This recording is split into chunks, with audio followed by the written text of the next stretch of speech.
hear you. Perfect. Awesome. Thank you, Brandon. All right. So let's go ahead and kick off the meeting. We did a roll call. We have quorum, so we have enough to get started. Welcome to the December meeting. This is the last meeting of the year. We have half of our agenda will be some presentations, but then the other half will be just kind of working on the final report. So we'll start out with just an approval of the minutes, and then from that, Tom Cars from the NTIA has a few words to share with us. From that, we'll do the normal Office of Broadband Development update and BEAD updates. Bring in the team, and then CTC will be with us to do a presentation on a cost analysis report that they just published. We'll take probably short enough a break a little bit since we took a break at the beginning of this meeting. And then we'll kind of dive into the report, actually we'll mix in the break with that, and then close off with any new business or anything else that we need to discuss. So with that, first item is to the approval of the minutes. Those were sent with the meeting invites. Hopefully everybody had a chance to review them. Any questions, comments, or concerns on the meeting minutes from November 26th?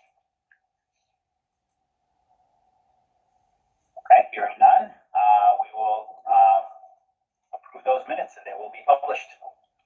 Okay, with that, Tom, I will turn it over to you for some updates. Thank you, Teddy. Thank you for making the time, and it's was a packed schedule, got even more packed, so try and keep it brief.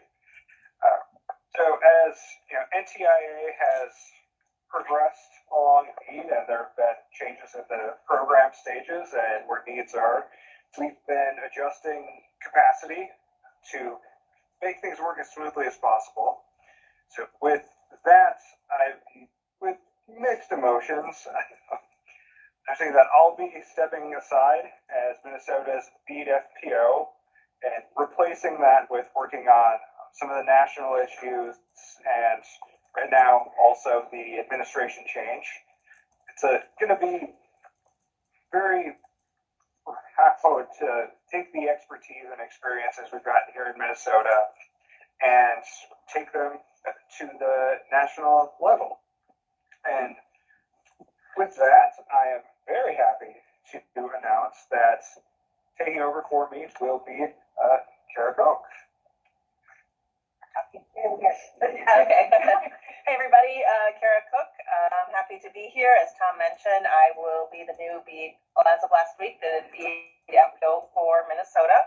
I'm currently the BEAD FPO for Wisconsin as well, and also I'll retain that responsibility too, so dual states there. So a little background about me. Grew up in Minnesota, lived here about first 30 years. I live in Hudson right now, so I'm close.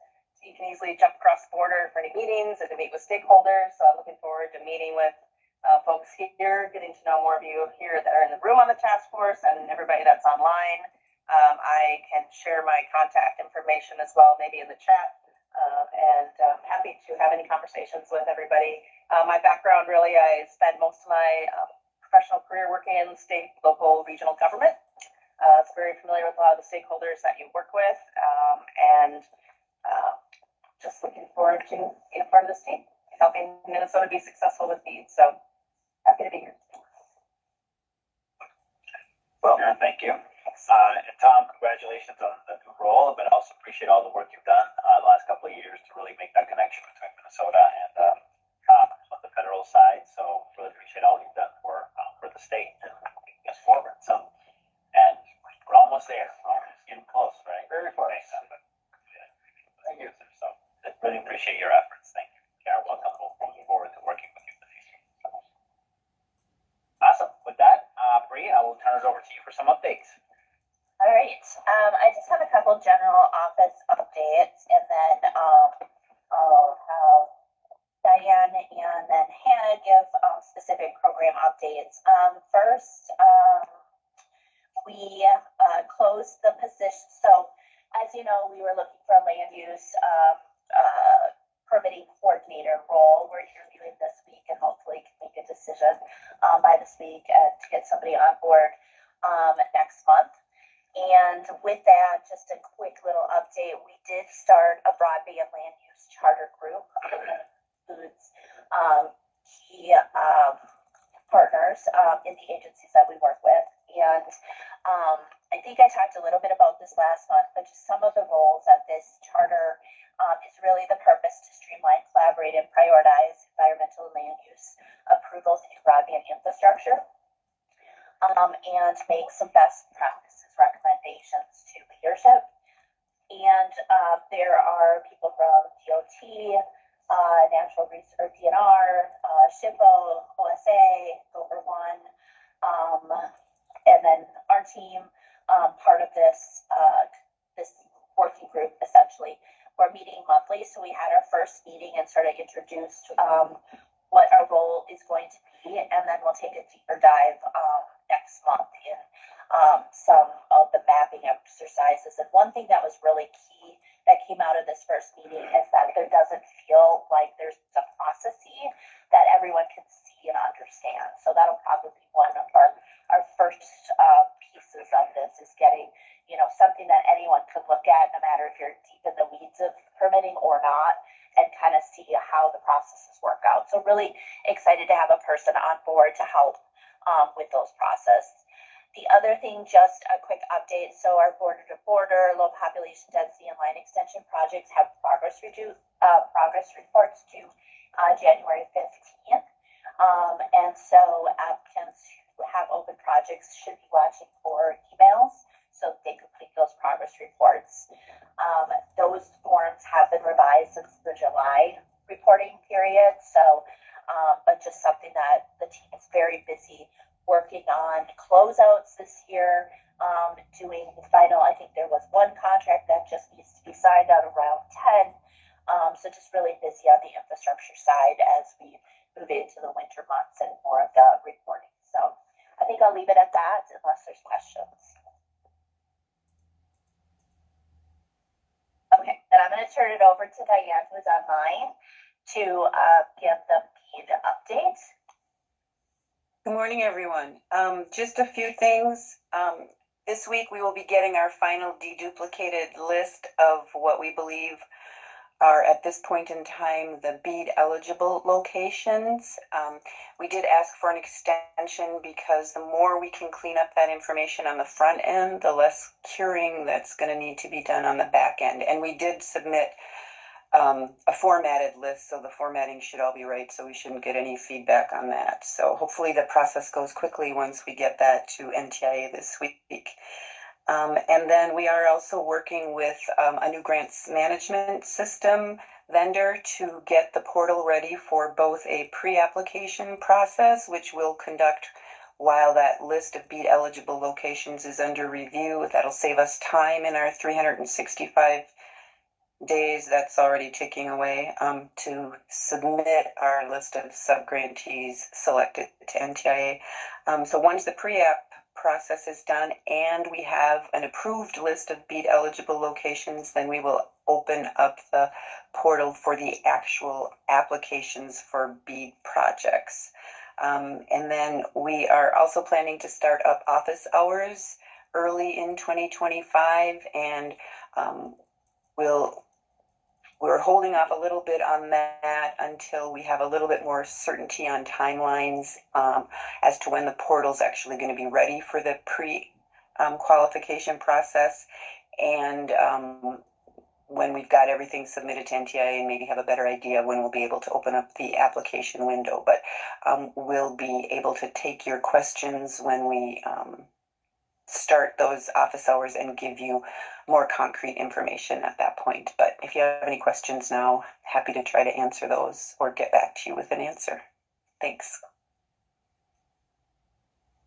And I would just add, again, I know I make this pitch every month, but if you're not on our bi-weekly email list, make sure you're on it, because we are planning to do some webinars, maybe a general in early January, what's happening, give a webinar so they know what is coming. And then when we move into those application processes, we'll be doing some training and some webinars there too, along with the office hours. And then we're also working on a digital opportunity one, similar to a BEAD, like what's happening right now, and looking to the future. So, and then I'll let Hannah give the digital opportunity update. So as of December 6th, Minnesota's Digital Equity Capacity Grant is finally obligated to the state officially. So we have a little over $12 million for digital opportunity activities related to the digital opportunity plan that we did last year.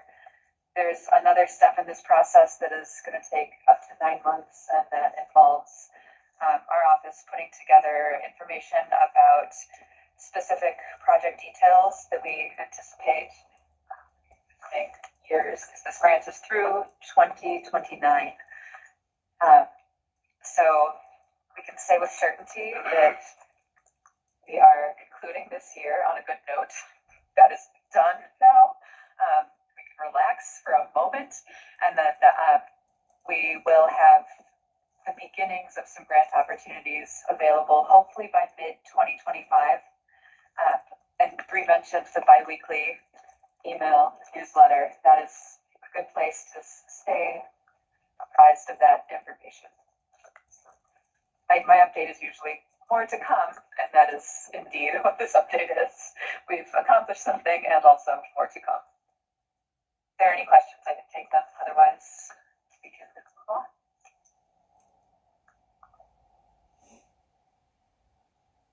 All right. That sounds like all the updates. So the next piece that we have on our agenda is a presentation on a cost analysis report from Minnesota by CTC Technology.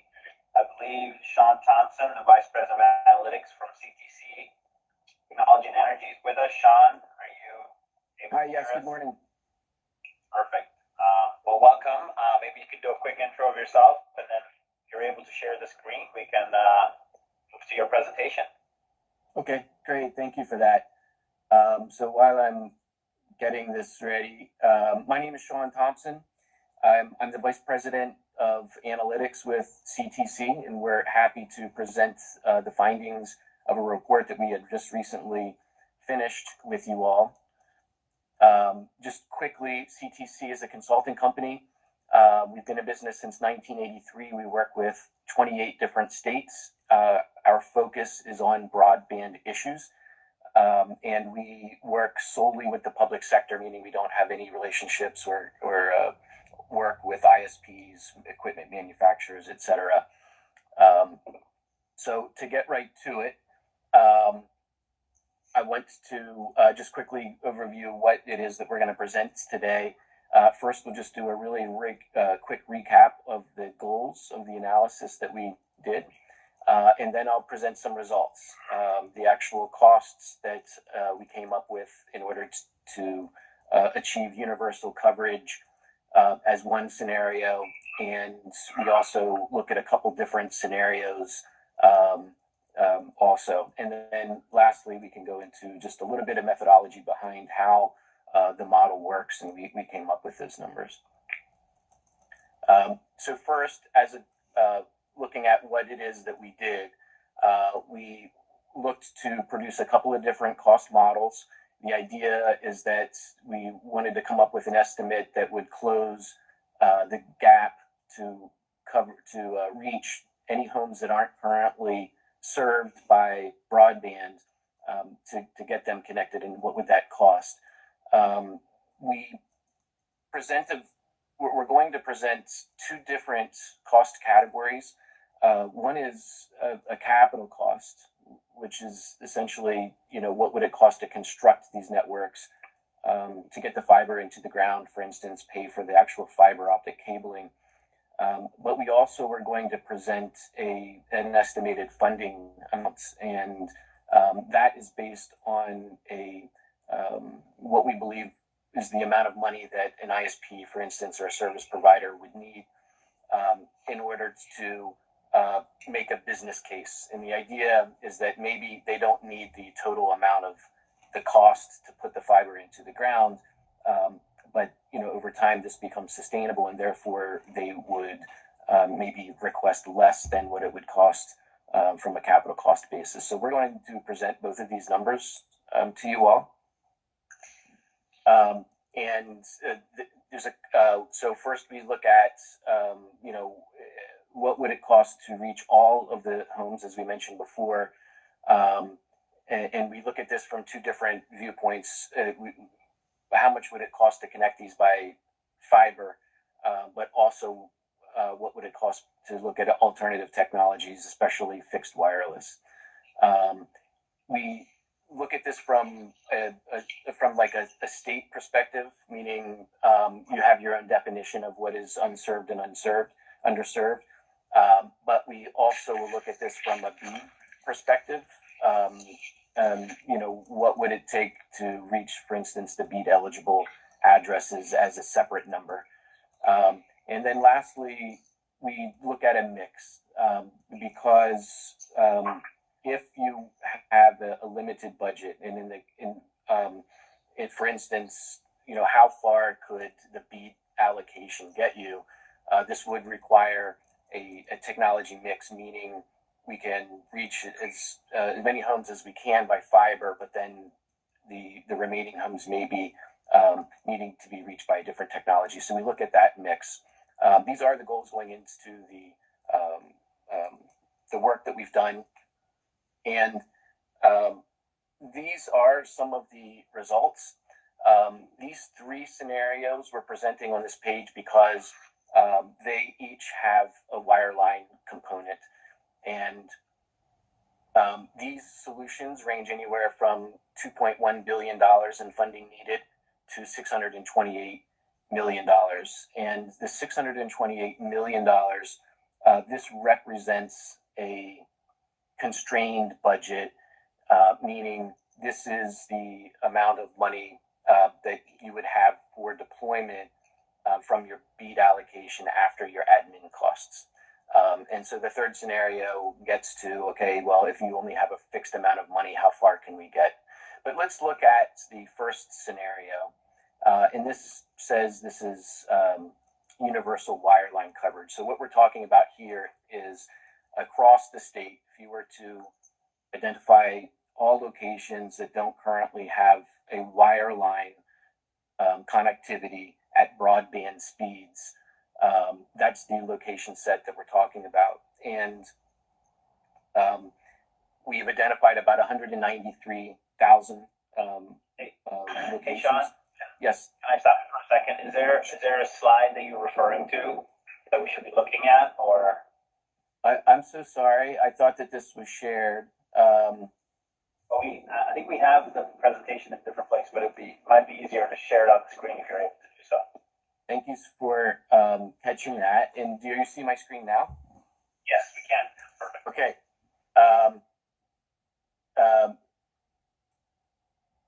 Okay, good. So here we are, and you didn't miss much because the other slides were just basically what I said. So, but here are the three scenarios. This number one on the left-hand side is the universal wireline coverage scenario. 193,000 addresses that we found in this category. Essentially, what we've done is use the most recent address fabric and connectivity information, working with the state in order to further deconflict this as far as what we know at this moment. In any case, we have ended up about 193,000. What we've estimated is, in order to reach those by wireline, that it's going to cost about $2.8 billion in capital costs to get that infrastructure built. And we've also estimated that would require about $2.1 billion in grant funding in order to fund that. And the difference between the two is the business case. It's really calculating just how much the service providers can contribute and still make a business case for a sustainable network going forward. So $2.1 billion is a lot of money. And so we look at the scenario number two, which would be, what if we looked at the BEAD eligible addresses? And I think that it's a fair question, what's the difference between the BEAD eligible locations and this universal wireline coverage? And the answer is that you have about 95,000 addresses that currently have a broadband connection, but it's fixed wireless. and so the BEAD would be considered served if it's a licensed fixed wireless connection, and that is the difference between year 1 and year 2. If you were to connect all of these BEAD eligible addresses or locations by fiber, what we found is that it would take about $1.5 billion in capital costs and $1.1 billion in grant funding. So the state allocation was less than 1.1 billion. So the BEAD allocation itself is not expected to be able to be enough to connect every BEAD eligible location in the state with fiber. And that brings us to the third scenario, which is, well, how far will the BEAD allocation get us? And here what we're saying is that we're estimating about 90,000 of those 99,000 could be connected by fiber with the BEAD allocation that you all have. So that 628 again is the BEAD allocation minus the admin costs, leaving you with about 628 for deployment. The other 9,000 that aren't reached by fiber, or our model shows that the majority of those would likely be a low Earth satellite solution rather than fixed wireless. And the reason for that is that once you pick up most of the homes by fiber, you're really not leaving much of a business case for the rest to be picked up by a provider, meaning that they are at such a low density that it would cost more to maintain the operations of a site than it would be worth.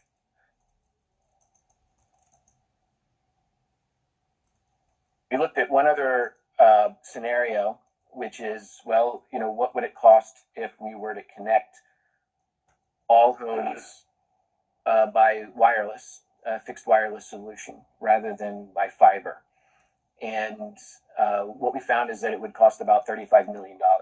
And so that's obviously a whole lot cheaper than the fiber solution. But this solution comes with one major caveat, is that it's difficult for us to see a scenario where this type of deployment would actually happen. First, I want to point out that you can see that what we're showing is 92,000 addresses. And before I had mentioned that you're starting at 193,000. And the difference between, that universal coverage and what you're seeing here is that first, the 193,000, many of those, like 95,000 of those, already have a wireless connection. So those wouldn't need to be connected. And that left 99,000.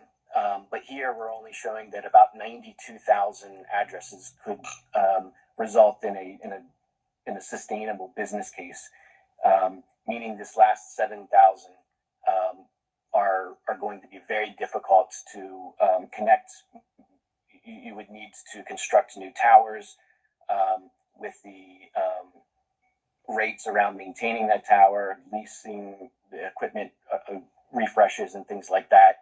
About 7,000, didn't really show that it's feasible to actually connect them by wireless. But you could pick up a lot. There's 92,000 and I say only, but the funding is only 35 million. But here's why we don't think that this is maybe a realistic scenario, is that when you consider that there is a BEAD program, that BEAD program prioritizes fiber. We think that these locations, a lot of these would be picked up under that program with fiber. And when we do that, we kind of really alter all of the economics, meaning that the homes that don't get picked up by fiber are going to be far and few between, and that makes it very difficult to make a business case for a wireless provider. Nonetheless, this is, it is a snapshot of what we think that, if you did attempt to reach all of these by fixed wireless, this is where you would end up. You could pick up most of them, not all, and it would cost about $35 million in funding. Hey, Sean, quick question. Is this 92,000, then would that be a subset then of the 193 from before? Yes, that's right. Okay, got it. Yeah. And it would represent the homes in the 193 that don't already have a wireless connection. So we didn't estimate, for instance, what would it cost to create a second fixed wireless connection to the home. No, we would say that there's already a fixed wireless connection to most of those, and so we focused on the ones that didn't. What would that cost? All right, so some findings here. First, to reach universal wireline coverage, it's going to cost more than 3 times the BEAD allocation. So that it was just a big number, and want to just spend a second to talk about a little bit the considerations that we have, because our next bullet point uses the word telco upgrade, and I want to just give you a little bit of background. Typically, when we build a model like this, we're not arriving at a single number. We're really looking to develop a range of what we think is likely, and then try to narrow down within that range, where do we think it's most likely what would happen in Minnesota. But the one thing that we do is we try to classify potential service providers that may participate in a grant program into a couple different cost categories, and we find that there's considerable cost differences between the types of different companies out there. If you look at the service providers that already have significant amount of business, that already have some type of wire to these homes, this would be your, a telco incumbent. We find that their cost model is going to be just a lot cheaper than, for instance, somebody who's coming in a brand new business, and they need to negotiate for attachments, and there's just a lot of new grounds that they need to cover. So we break this up into 3 kind of cost tiers. One is the telco upgrade, we call it. That's going to be the cheapest. Typically, they would, for instance, string fiber, maybe overlash, existing fiber plant. They may be able to use existing conduits and certainly their utility poles, etc. The next category is a cable expansion. So this may be a cable franchise that they have a significant business, but they're looking to expand that footprint outward. And then finally, this new entrant. But what we found is that there are close to sufficient funds for 100% fiber for the BEAD only, if all the companies were low-cost telco. We don't expect that in Minnesota to be, 100%. The incumbent is going to be bidding everywhere, and this is the reason why we believe that it's not likely that you'll have enough to get fiber to every single home. That there will be a mix of different types of companies that are probably going to participate and likely be, your highest scoring or lowest bid, however you kind of evaluate that.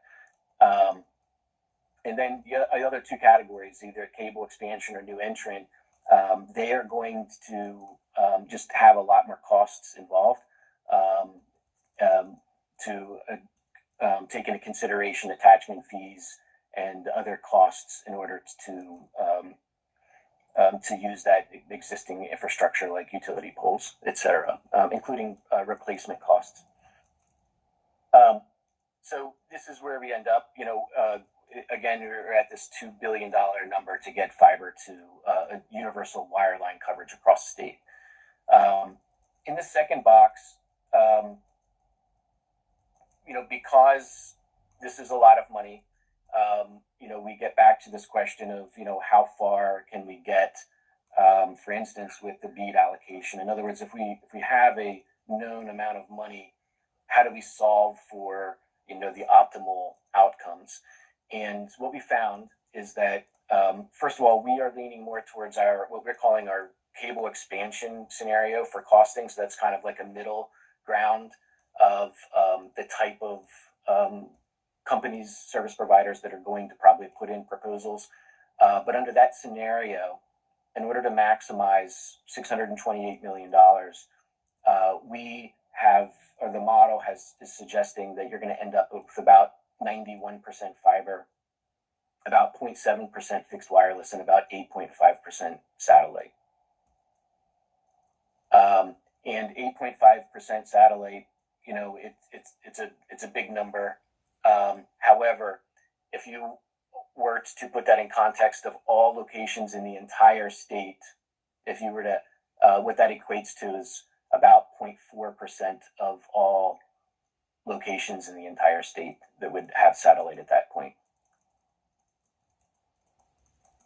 And basically what that means is that, and this takes me to the third point, that essentially any homes that it would cost more than $30,000 to bring fiber to, we would look to see if there is a lesser expensive technology that could be utilized. And in this case, what we would typically, or what we do always actually, is that these homes that it cost more than $30,000, we would first look to see, is it possible that we can get this served by a licensed fixed wireless?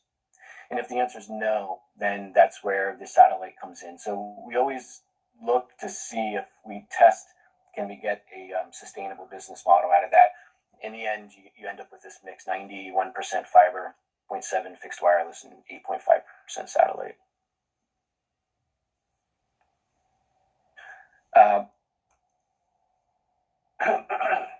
Probably some of you all have seen a chart like this, but the idea is that these last few percent of your locations, the most remote locations, locations that may be on an island, but locations that require significant amount of fiber to reach these like 1Z or 2Z locations, these locations tend to drive the cost up quite a bit. And so one thing we just wanted to make sure that the state had is information that said, okay, if it's going to be, if we want to reach 100% of our universal wireline coverage, it's going to cost $2 billion. But what if we made an allowance for like these extreme outliers? What if you tried to reach 95% of the homes rather than 100%? And what would that cost? And so the final column on this table, the funding required, would be the amount of money that would be saved. For instance, if you didn't do the last 1%, that would save $190 million. And if you went to 96%, which would be the second row, then we'd estimate it would reduce the amount of funding needed by $460 million. So there's some key kind of like number breakpoints there. The point is that when we look at 100%, we really look at 100%, right? And so that will include some of these outliers that if you were to decide that those particular locations wouldn't come under the program, you may have some savings there.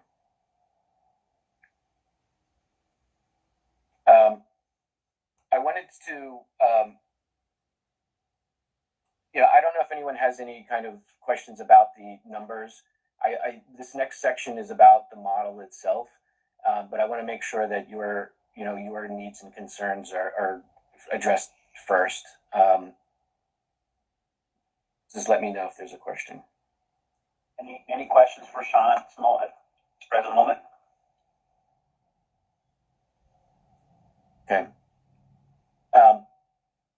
So just a little bit of background about how our model works is that we use graph theory, and essentially what we do is we take all the roads in the entire state, we take all of the locations that you have that are served and they're unserved, and we convert that into a mathematical model The what you see on the right hand side is meant to kind of represent this mathematical model of how we translate locations and streets into what we call nodes and edges. But what that allows us to do is perform math over this network, and so we can answer questions like how do we, or what is the most efficient route to connect a home that's unserved to an area where we know there is service, for instance.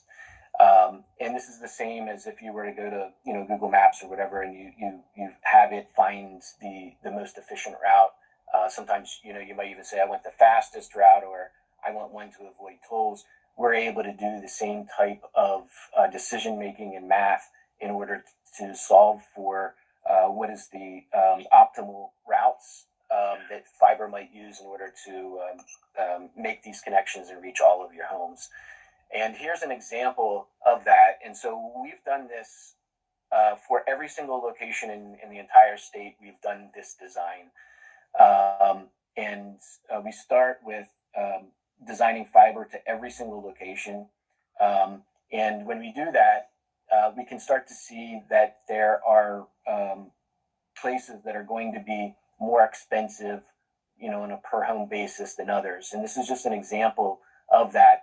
This purple area, where we call a strong business case, are areas where we would not expect a service provider to ask for much money to be able to come in and deploy fiber here, because there's enough paying customers for the amount of fiber that's needed.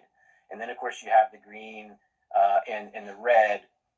This red kind of represents, this is getting into very difficult business case territory. It may be that these areas, it may be difficult for a service provider to, for instance, come up with a 25% match even. In any case, we're able to, using this methodology, we can get a cost per home, and we can also start to identify, if there is a constraint on budget, that we're able to identify the exact locations that are going to be very expensive, and those might be the ones that you might want to look at if you're trying to, for instance, maximize the number of homes you could reach by fiber. Here's another, this is an outcome of an analysis where we said,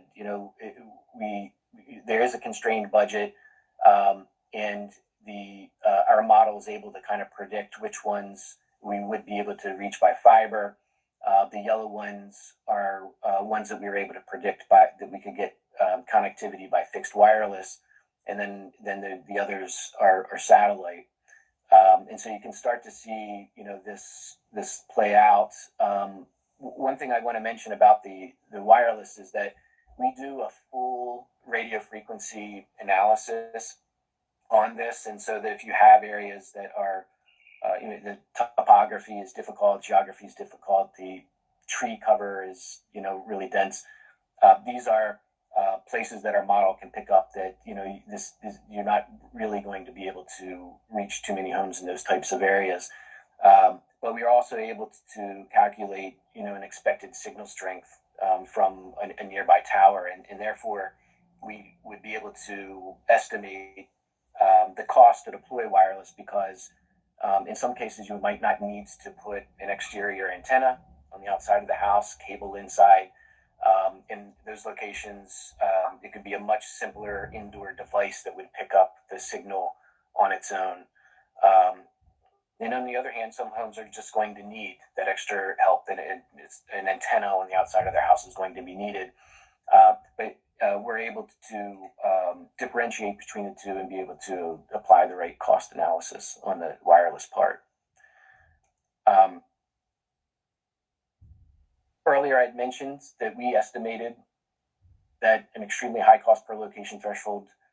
I don't know if you've estimated one in your own or not, but we came up with $30,000, and I just wanted to kind of give you an idea about how this works and the process involved, about how we arrive at that. And in the beginning, what we do is we set no limits. We basically say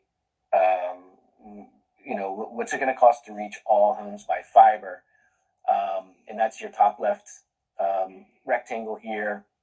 You can see the arrow leading down to design fiber network. So that's what we do.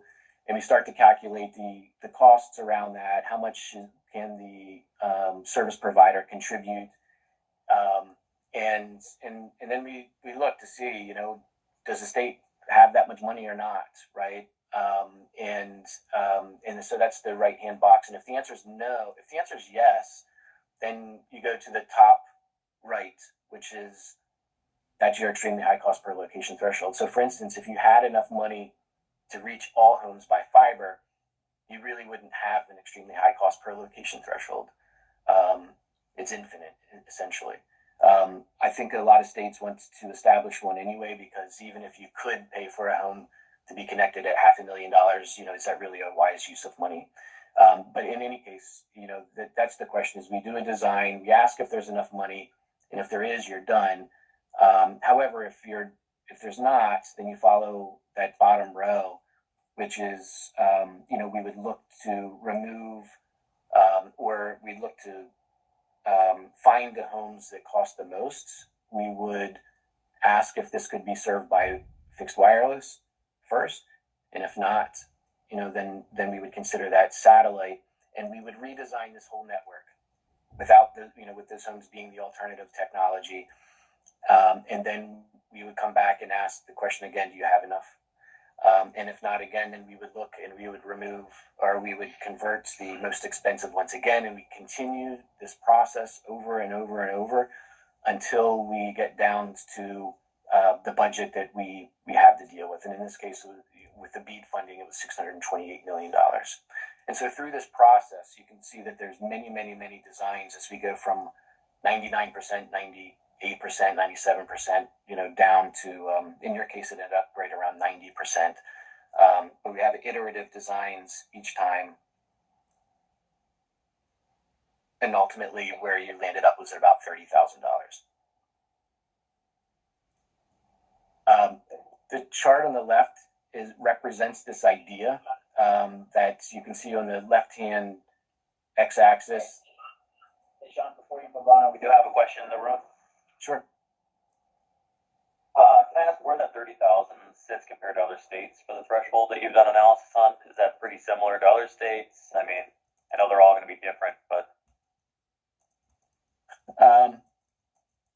I would say that this is not atypical at all.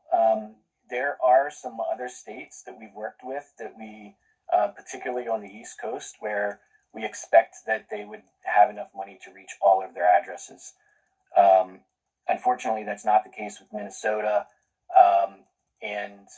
Though, looking at it from that perspective, $30,000 is, I pretty much, in alignment with what I've seen elsewhere with states into that situation. Thanks. Yeah.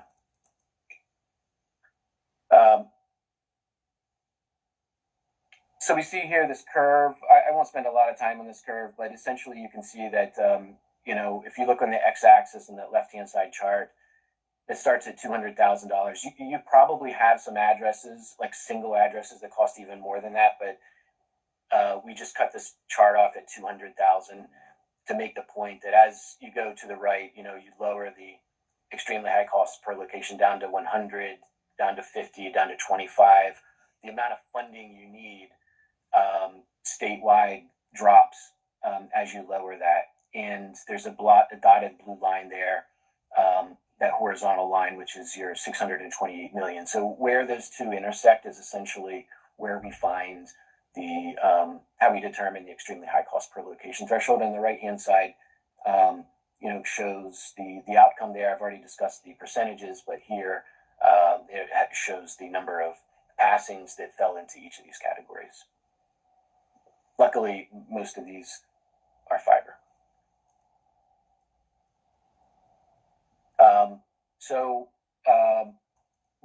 I'm getting close to wrapping up. This is a little bit of a dull slide, but I wanted to just make sure that we're conveying that there's really a lot that goes into the model.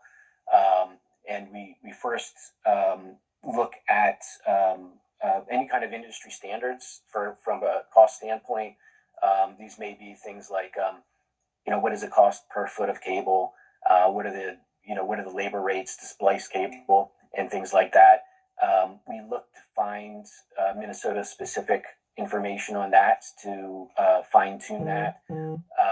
And we've done a tremendous amount of desk surveys across the state. And what that means is that first we've established where this fiber would be needed to connect to homes. And then we use technology like Google Street Map, Street View, where we can actually, along those routes, have an engineer look to see, what percent looks like it's aerial, what percent we think may need to be underground. That's a huge driver of the cost. And so we can break the state up into different places, which are called geophysical areas, where we can apply different rates. So, in one part of your state, it may be more underground than another part. But we were able to do that and look at the condition of the poles to try to determine replace rates and make ready costs and things like that. The second box, as I mentioned before, we think about the different providers that may participate and what their different cost structures are like. And we do this on an iterative basis, doing many, many designs in order to come up with our estimate. For instance, if we were to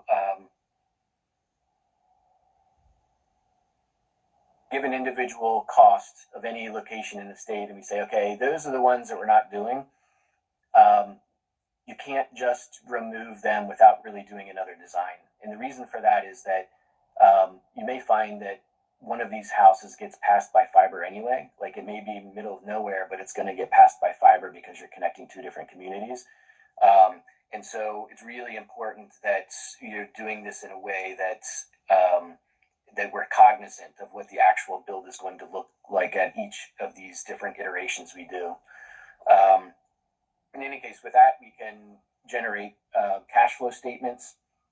With cash flow statements, we can ultimately calculate how much money is needed in order to achieve a certain internal rate of return. We estimate take rates, amount of the ARPU, the amount of money that the consumer would pay, and other things like this. So all of this goes into first of all these designs, but then secondly into a cost model that allows us to arrive at the numbers that I've shared with you. And that's what I have.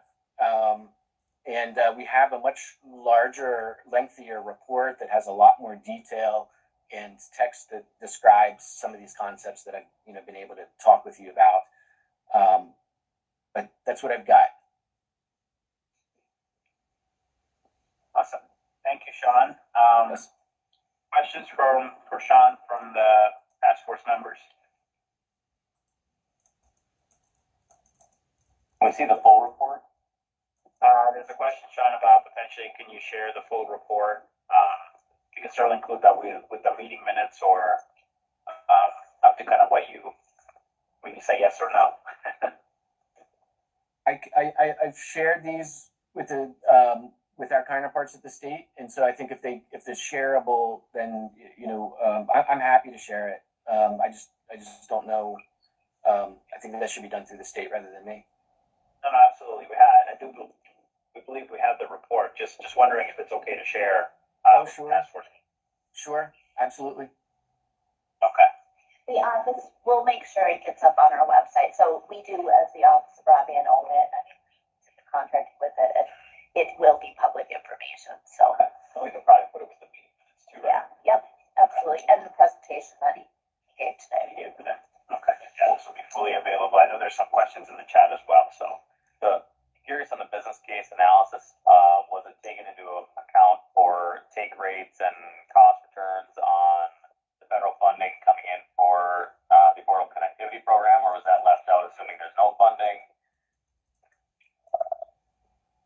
Was there a forecast? I assume you take into account inflation rates between here and 2030 on the build outs and cost increases and all that stuff. I mean, can you go into a little bit of some of that detail?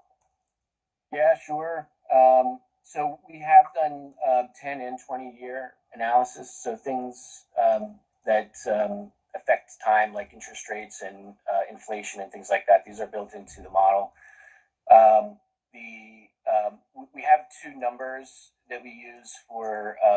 So ARPU would be the average rate that the consumer would pay, and so here we have factored in. What we would expect a consumer to pay if it were, full payment, and then also a discounted rate if that's available. What we've not done is a lot of locality studies. So if you wanted to look at specific parts of the state and how that reacts to, a service provider, for instance, needing to accept a lower monthly payment than would be otherwise. That's not done, but this is calculated on an average statewide basis.